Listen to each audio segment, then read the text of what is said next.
been happily animating our little eye blinking, and it's time to get the pupil and the eyelid a little bit more flushed out so the details of our blink begin to come to the surface.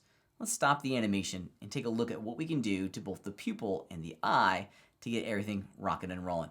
As we often do, we're working in passes. We did one pass for the lid, we're going to do one pass for the pupil, and then we're going to do another pass of coloring the lid to give us that final result. So let's get the eye pupil working in. This is the actual iris of the eye. Let's get that rocking and rolling. We've been working on the lid layer for the entire time. Well, it's time to go into the pupil layer.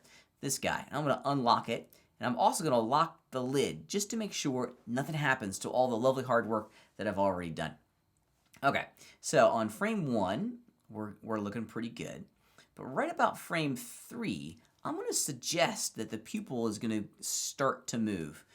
There's a big change that happens between frame 3 and frame 4 in this animation. On frame 3, we're beginning to close the lid, and then on frame 4, we actually close it.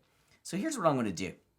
On frame 3, I'm going to grab my pupil, and I'm going to move it down just a little bit, something like that, which starts to suggest very subtly that there is both an eyeball and an eyelid that are moving.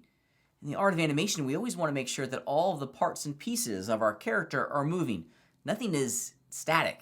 Everything is moving. Even something as small and as subtle as the iris of an eyeball or the pupil of an eyeball. Now here on frame 4, we're going to have the lid covering our pupil entirely, so I don't have to worry too much, although I will take the keyframe, duplicate it on frame 4, just so I have keyframe data on frame 4. Now on frame 5, we're going to have it go all the way down. We're going to grab it, bring it down all the way along the z-axis, and we're going to have it just like poking out of the bottom, which is a small little suggestion to our audience that the eyeball has reached the bottom of the lid. On frame 6, clearly our lid is way up here, so we're going to grab it once again. And maybe the lid is moving a little bit faster than our eye. That's pretty good. And on frame 7, where the eye is way up here at the top, this is probably a good place to have the eye pupil be more in the center. Now, I'd like to have a target. I'd like to know where the resting pose of the pupil is. So here's what I'm going to do just to make my life a little bit easier.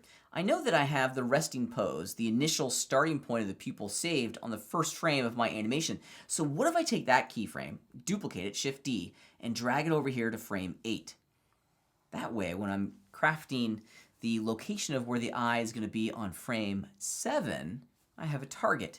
I can use the onion skinning system to define and inform where I need to grab and put that eyeball to get the illusion that I'm after. Maybe something right around in there. Let's play the animation as it is at the moment. And voila, we have our eye pupil beginning to work. And this is starting to really flush out and create a nice, soft, subtle illusion that there are many pieces at play here that are defining the blink of our character. So both the eyelid and the pupil need to be moving to successfully create the illusion of a blink.